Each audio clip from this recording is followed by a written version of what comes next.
Good morning. Welcome to the September 21st meeting of the Knoxville Historic Zoning Commission. This meeting is broadcast on several TV stations, so remember to speak clearly and directly into the microphone. Dallas, if we can get a roll call. Yes, so for the record, the Knox County Historic Zoning Commission is not meeting this month because they have no business. So for the Knoxville Historic Zoning Commission, Commissioner Blackburn is excused. Commissioner Eason? Here. Commissioner Bradley? Here. Commissioner Fox? Here. Commissioner Hearns? Here. Commissioner Mitchell? Here. Commissioner Randazzo? Here. Commissioner Tillman? Here.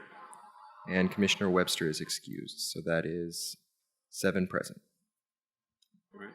Next, we'll proceed with the swearing in of the speakers. If you wish to speak on an item, please stand now and answer with "I do" to the following affirmation.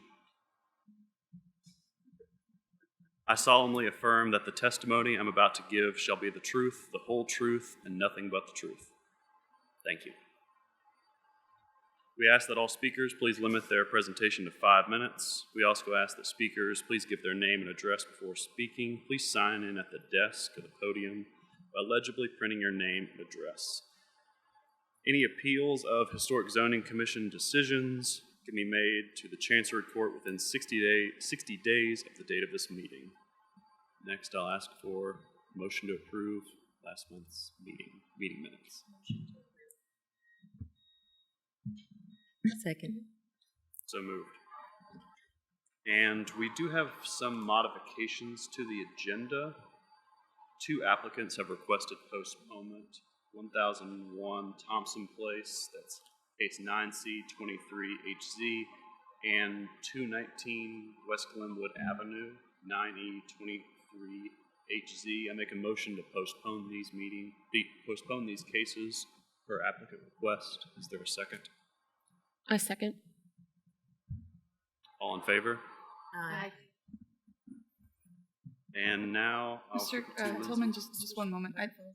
I'm sorry. Go ahead. Can you switch microphones? Because I can barely hear him. Is this a little better? Yes. It's drifting away. Did we get a vote on the minutes?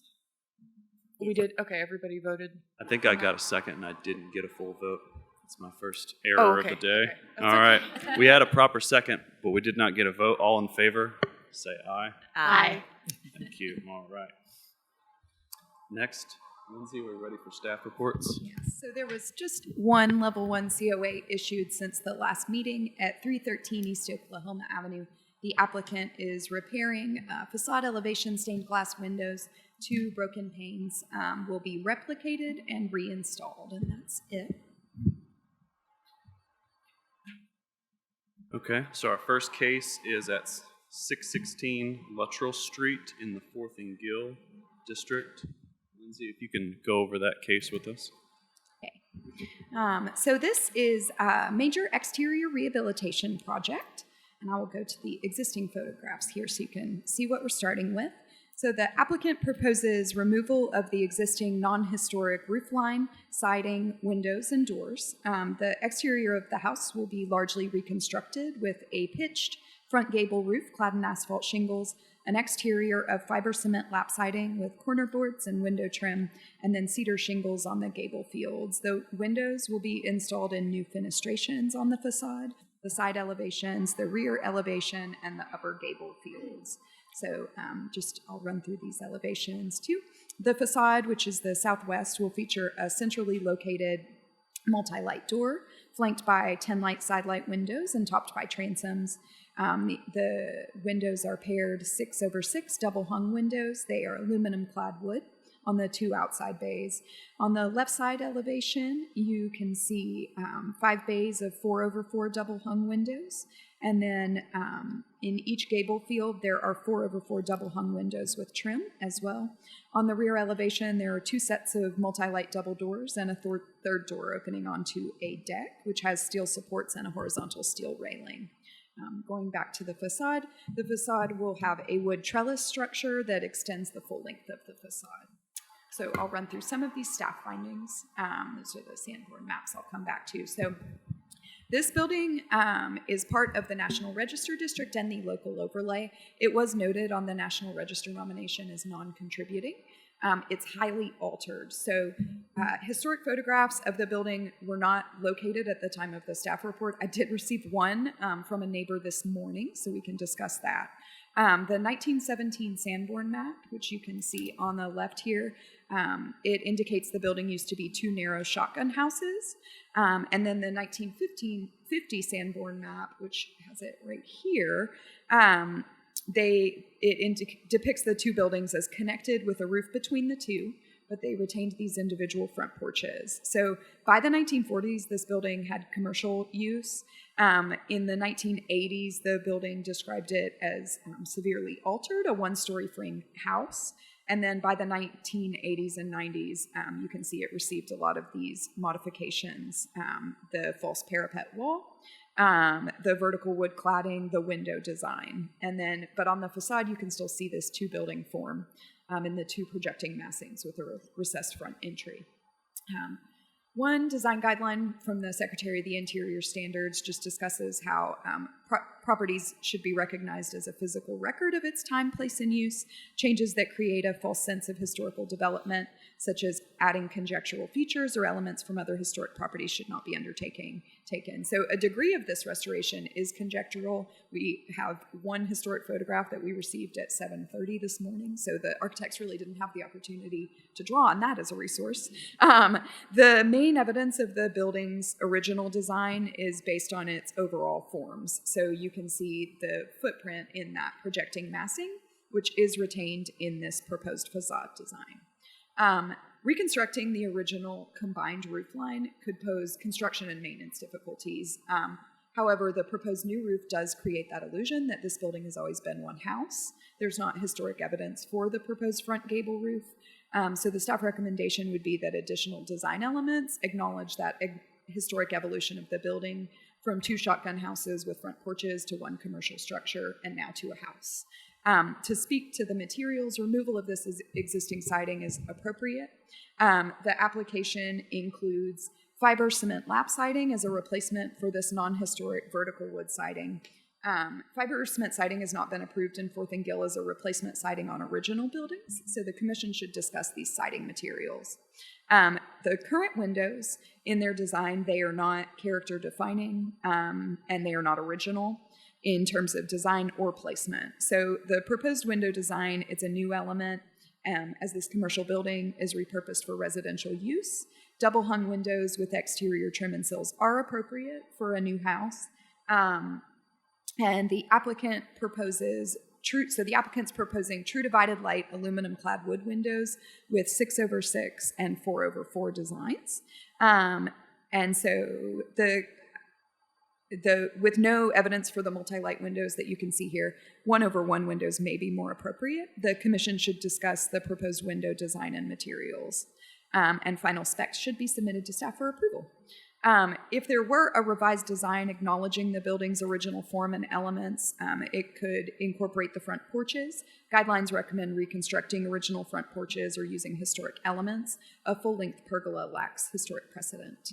And then finally, the applicant or the staff would request that a final site plan and material specs be submitted to staff for approval. So based on all of these, and we can unpack them further, staff's recommending a postponement of 9D 23HC, allowing the applicant to provide a revised design that more clearly indicates the building's historic evolution. The commission should also discuss the proposed fiber cement lap siding and windows. Okay. Do we have any additional input from the applicant?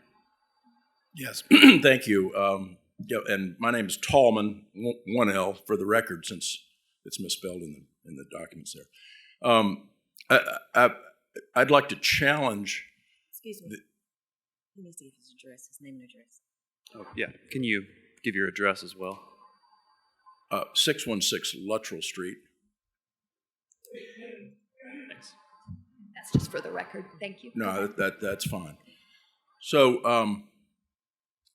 the discussion that I've had with staff and Kay Graybill, who preceded Ms. Crockett, who lived in the neighborhood before I purchased the property. I got the property under contract in approximately, call it April 1 of 2016, closed on it approximately September 1, 2016. And I've lived in the neighborhood with a couple of tours of duty elsewhere since January of 1984, served as president of the Neighborhood Association for 2 terms, of babysat and navigated and been part of the embracing and adoption of historic overlay for 4th and Gill.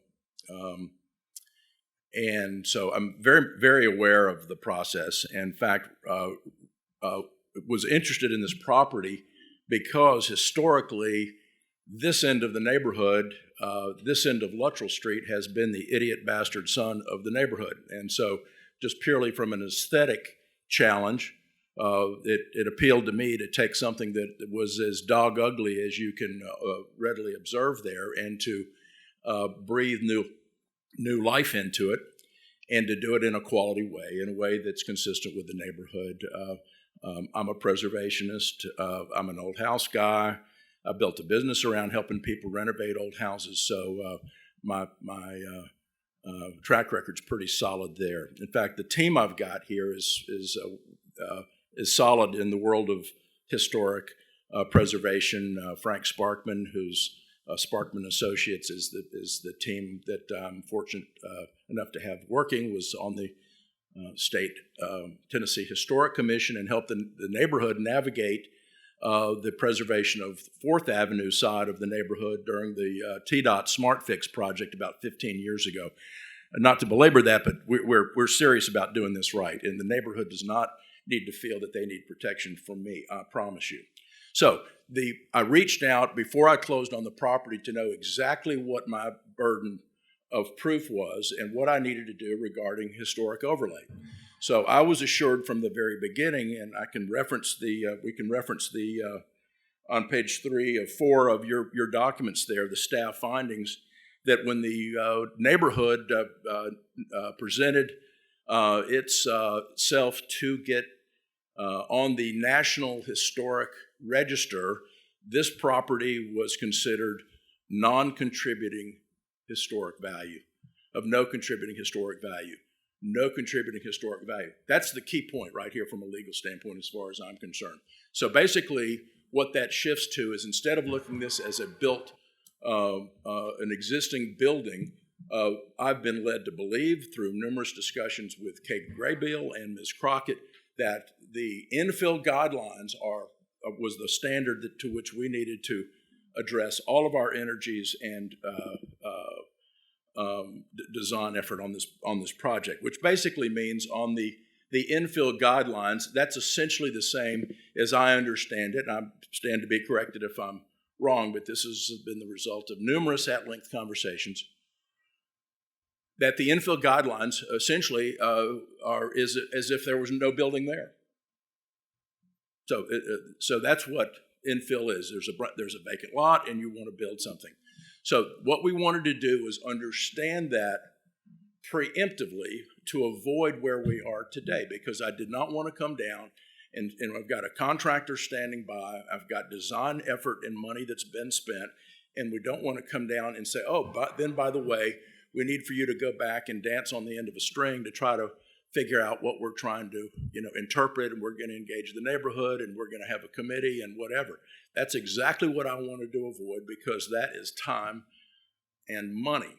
So again, want to work with the neighborhood, but keep in mind the discussion that's preceded this moment. No contributing historic value, and that's how we've proceeded. So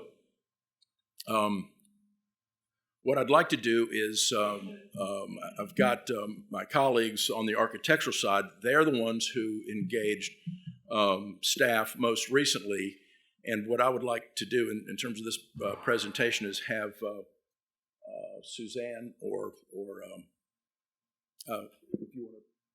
Okay, yeah, to take this discussion to the next level. So, Suzanne.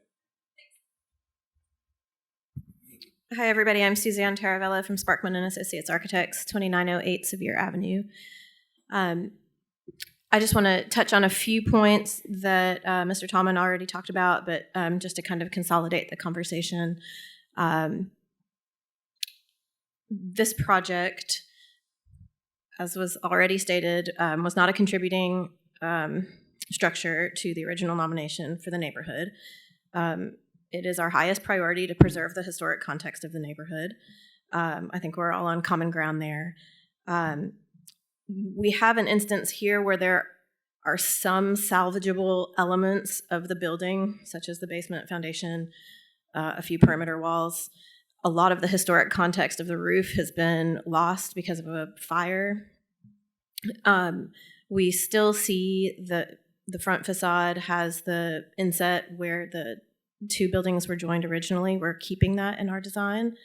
We're using the foundation and basement to the extent feasible because it really doesn't make sense to tear it all down and start from scratch when we have, for practical purposes, an intact foundation.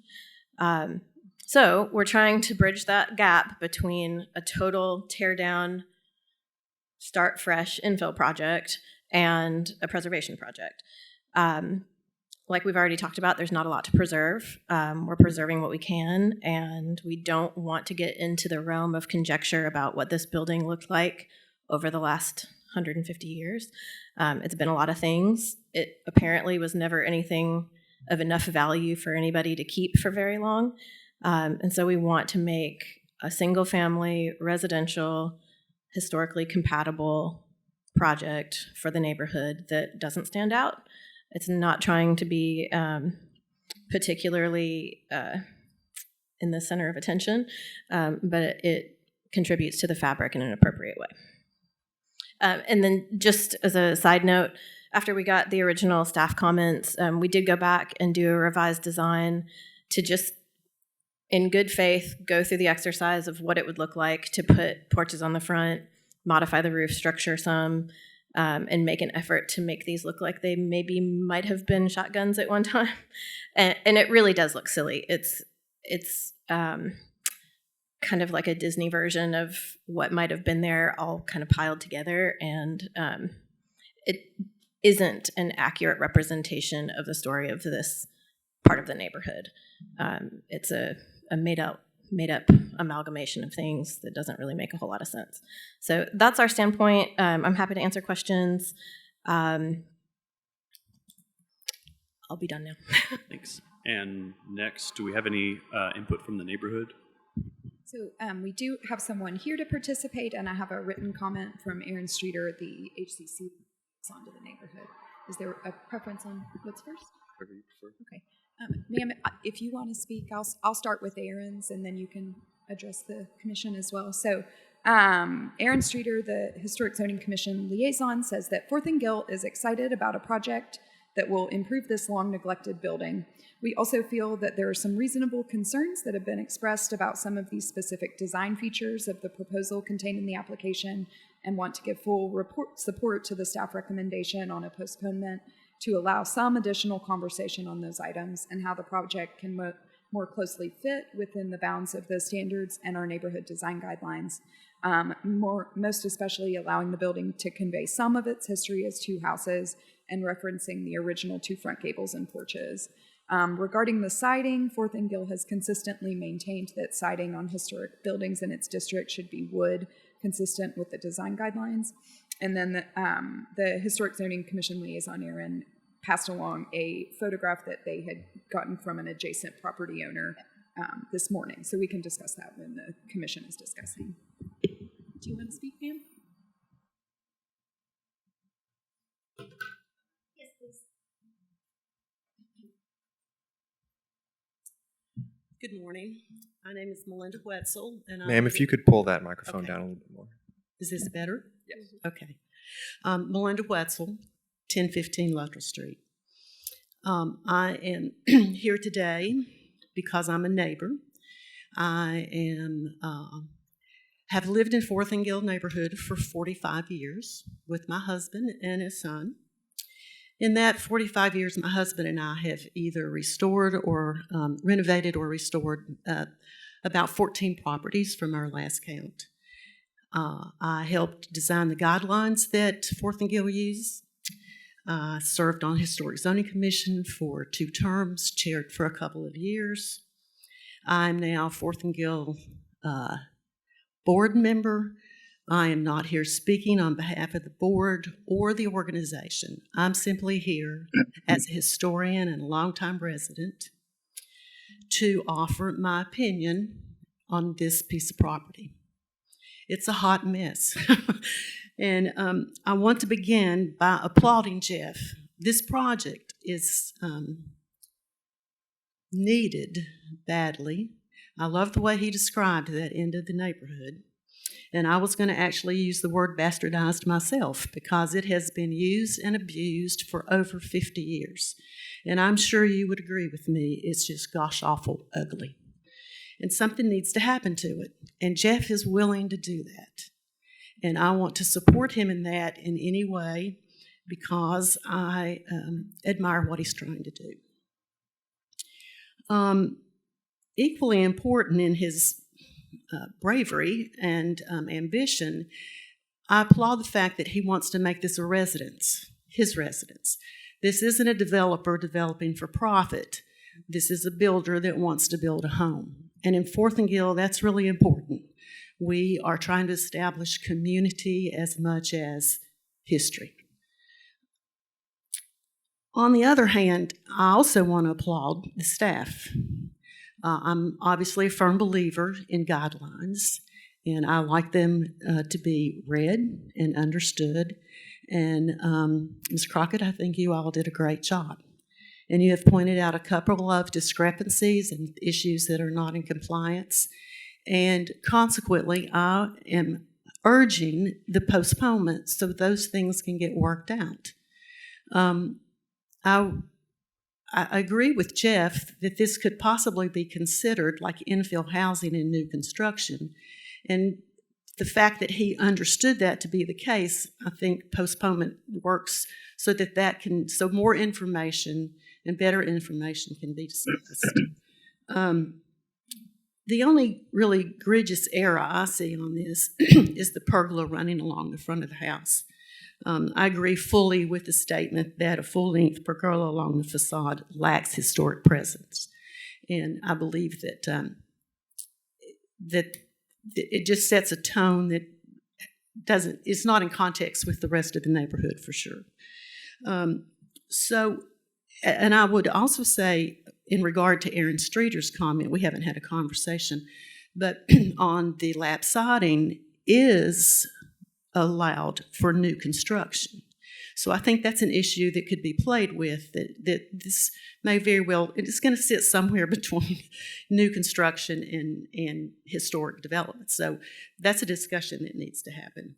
So I am here to urge the postponement and a earnest, serious conversation take place because this is complicated, but it is a most worthy project, and I hope that it comes to fruition. Thank you. Thank you. Unless there's further staff comments, we can take questions from the commission. I have a question for you, Lindsay, in regards to infill versus historic building. I understand non-contributing.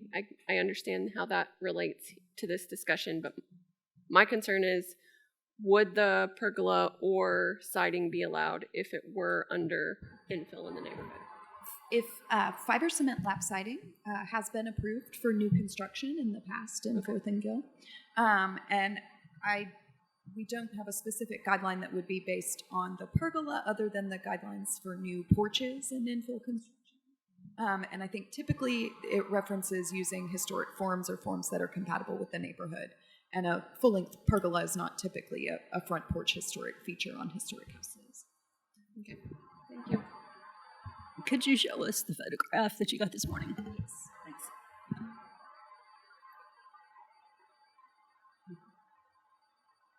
And so this was, and again, the discussion is the property's evolution over time. All of these aspects are significant. So this is when the property, we don't have a date on this. This was provided by a neighbor, an adjacent property owner, and they this was when it was in commercial use, but not yet modified in the 70s or 80s to have the different roof lines. So.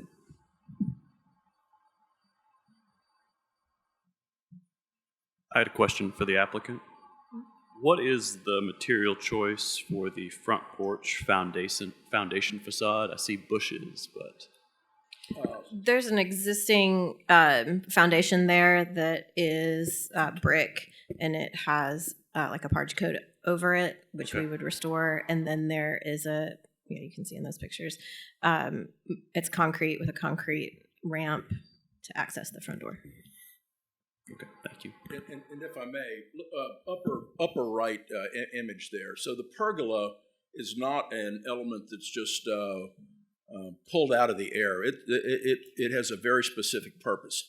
So when we talk about this particular building as it may relate to other instances, other houses in the neighborhood, there's nothing really extrapolatable about this property. It's a one of a kind.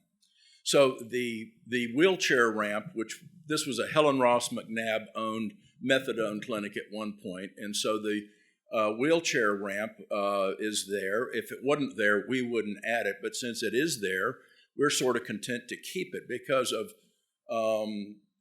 we think that well, if you see the sidewalk proximity to the front door, that's cozy, and all things being equal, we're comfortable with the idea of creating a real distance and a perceived distance from the traffic on the sidewalk to the front door. And the wheelchair ramp has that effect, as does the pergola.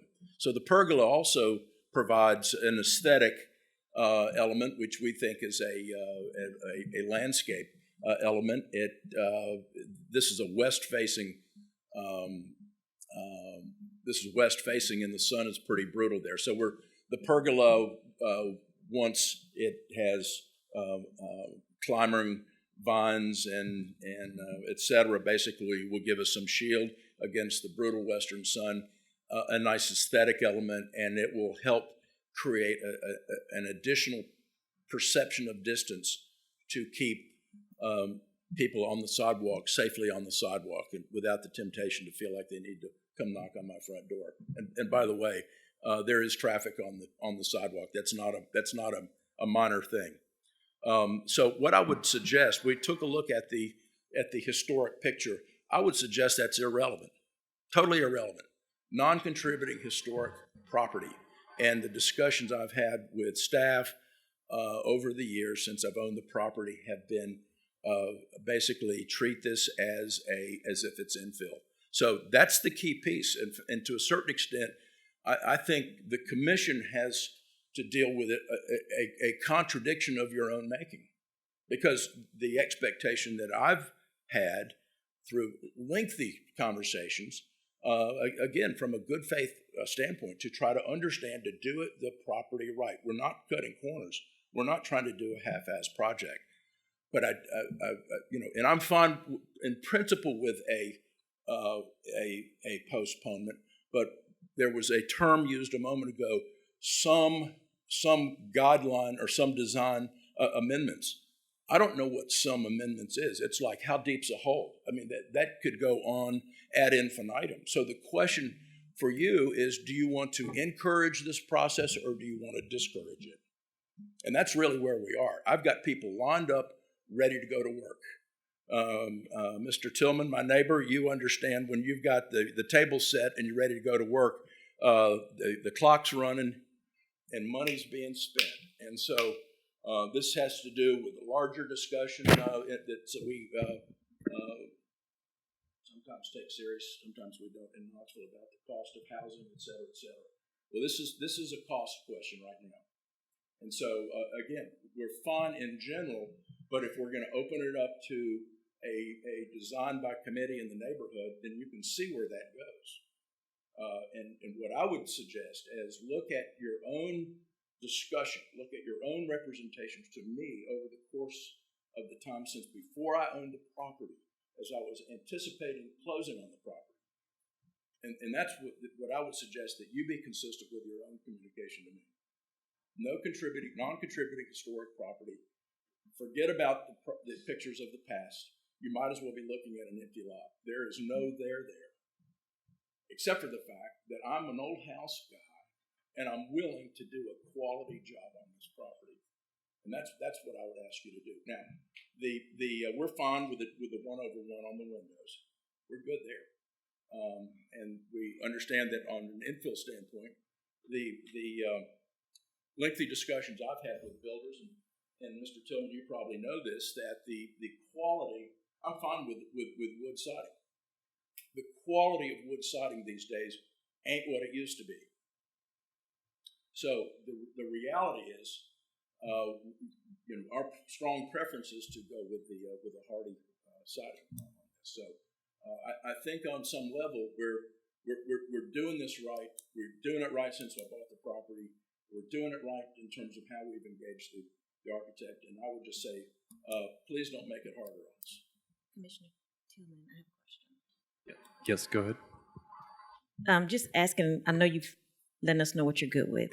So did you say what your response was to the pergola? Yeah, there's 3 reasons why a pergola is there. It has a real purpose, and for those who may be concerned that it creates a slippery slope, concern for other parts of the neighborhood, I would say this is unique in terms of the way. I guess I was asking. So you're not willing or do not want to make a change to that particular item? More of a yes or no? Well, I mean, it's not a haphazardly arrived at thing. We want it. Okay, that's what I was wondering. Yeah. Thank you. I comment on the pergola. Correct me if I'm wrong, but I'm pretty sure you can add anything you want in your front yard if it's not attached to the house. So, want to throw that out there. You were held to the design guidelines, which are probably going to require something that looks more like porches in the rest of the neighborhood. But if you really want a pergola, I've seen many in people's yards that you could just add separately. So this is not attached to the house. Yes. We're showing the full design, but we really are seeing this as a landscape element. It's not structurally attached. Yeah, and I would agree that it is a landscape element. When it's submitted as part of a broader exterior rehabilitation, the commission has the opportunity to make comments on it. There also may be site-related concerns in terms of encroachments into the right-of-way, setbacks, stuff like that. So the city would typically look at this if it were submitted as part of the drawings as well, just to make sure that the placement is appropriate and not in the right-of-way. So as a commission, we are just giving our opinion on the pergola, but it's not under our purview. Sure, I'm Brian with the city's plans review and inspections. I can provide some context on the pergola. So it's considered an accessory structure, and based on the zoning code out of 10.30, it says a freestanding roof structure, pergola, or gazebo is permitted in the interior side yard, corner side yard, or rear yard only. No freestanding roofed structure, pergola, or gazebo may be located in the front yard. So based on that, the Historic Zoning Commission reviews accessory structures as well. But to your comment about looking at other front yards, there's no other front yard like this in the neighborhood. And so one of the things that the pergola does, if there's an image that shows this property relative to 612 and 614 Luttrell Street, can you scroll through? Okay, yeah, the top left. So one of the things is the setbacks were not met or not consistent with regard to 612 and 614. That's the white building on the right. One of the things that the pergola has the effect of doing is bringing that setback or the perception of the setback more in line so that you have what I would call a proper block. In fact, the part of this property is 622. If I may interrupt, yeah. I think we understand your point, but what we're saying is we can't change the city laws, and there is nothing we can do to make that happen for you. So your point is moot. Yes. She's the legal person on the board right now. I would have Correct. to go to Even though I'm city legal too. council and Correct. change it. Yes. It would need a code amendment to make that possible. That's correct. I think what we were asking was would there be any consideration that be changed to a porch with a flat roof as opposed to a pergola? Because a porch that would be in the same position, in the same configuration, would meet our design guidelines, correct? Mhm. That's what we're trying to help move the project forward, and we're trying to find a compromise that we could get to today so that we don't have to get to postponement. I don't think any of us up here want you to have to go to postponement if we can work through the concerns today. At the risk of this turning into a design charrette, to answer your question, yes, I think that it is appropriate, and we would put together an option for the owners to see this as a porch instead of a pergola, probably with a hipped roof that fits in with the gable that we already have designed, similar column rhythm, but a proper front porch. Thank you.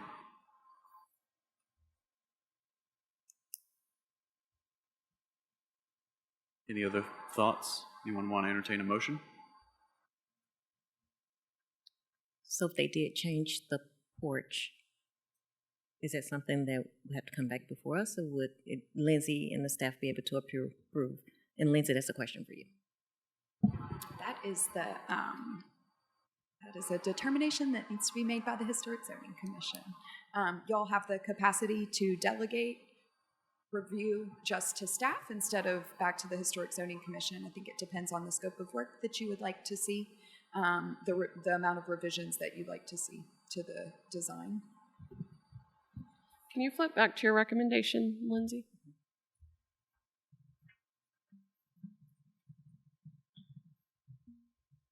I would like to see the porch update. Can you repeat that one more time? I would like to see the porch update. Personally, I would like to have that come back to us. Okay. And for the applicant, I understand the process of design by committee is tedious. I recommend workshops if you have the time, because that's something where we can speak a little more frankly, and it's a little less formal.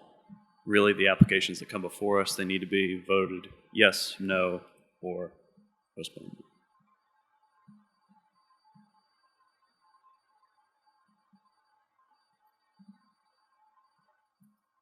I can make the motion. I would like to make a motion to postpone per staff recommendation. Second. We'll have a roll call vote. Dallas, if you can. Yes, 1 second. Commissioner Eason, Yes. Commissioner Bradley, Yes. Commissioner Fox, Yes. Commissioner Hearns, Yes. Commissioner Mitchell, Yes. Commissioner Randazzo, Yes. Commissioner Tillman. Yes. Okay, that's 7-0. Thank you. Thank you. Suzanne, I'll follow up with you afterwards and we can discuss. Next, we'll move on to 1339 Granger Avenue, case number 9B23HZ. Lindsay, do you have a staff report for us? So this is the removal of an existing rear deck and the construction of a new rear deck. So this deck measures approximately 296 square feet. It extends the length of the rear elevation with a 13 by 14 section on the left and then a 19 by 6 section on the right. There are approximately 8-foot wide steps that will extend to the ground level. The applicant is proposing to use a composite material for the decking, so that's Voyage decking by Decorators. I've got the website pulled up if we'd like to look at it, and I sent that to the commission as well. This is a mineral-based composite material with a fiber-like structure similar to wood that's available in multiple widths and finishes, and the deck will have a 36-inch tall railing with vertical pickets and larger square posts. So this deck is very minimally visible from the right-of-way if visible at all. The placement won't affect any character-defining features of the house, so placement of the deck is appropriate. The applicant should submit a site plan showing setbacks from the property lines, ensuring the deck meets the base zoning. I did receive one, and it's not shown in here, but I can pull that up if necessary. Composite flooring materials have been approved for rear elevation decks in Old North Knoxville in the past, most recently at 510 East Scott. A faux wood element might not be appropriate on a front porch, but as an original rear porch or a more visible deck element, but similar features have been approved for rear decks in the neighborhood. And then the applicant should submit a final drawing or photo of the proposed railing to staff for approval. So the recommendation is approval of 9B23HZ, subject to the conditions that the applicant submit a railing detail to staff for approval, and the final site plan shows the deck meeting all relevant aspects of the base zoning code. Does the applicant have anything to add? No, I don't. I don't know why everyone didn't stick around. Do we have any input from the neighborhood? Sean's on Zoom. I do have samples in case cool. someone would like to see. Sean, are you there? Yes, I am. Can you hear me? Yep. Yeah. Okay, Sean Bolin, 115 East Scott Avenue, representing Old North Knoxville. We concur completely with staff's recommendation.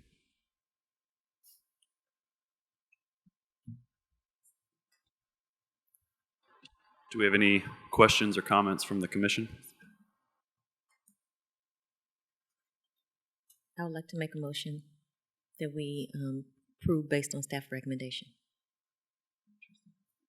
I second. We have a motion and a proper second. All those in favor, say aye. Aye. Aye. Ayes have it. Motion passes.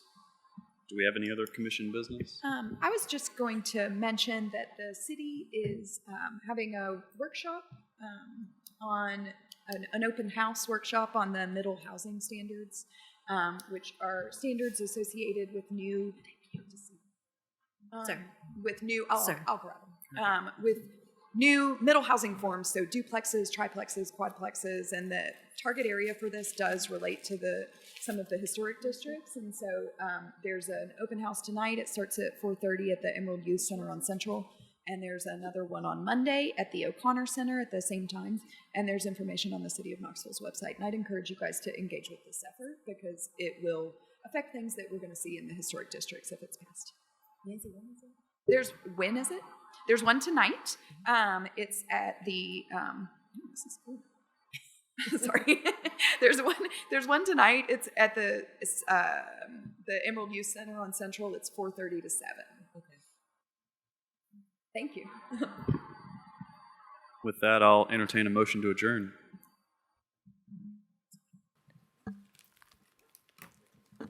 Don't need a motion? Yep. Okay. Meeting is indefinitely open. Thank you. Great.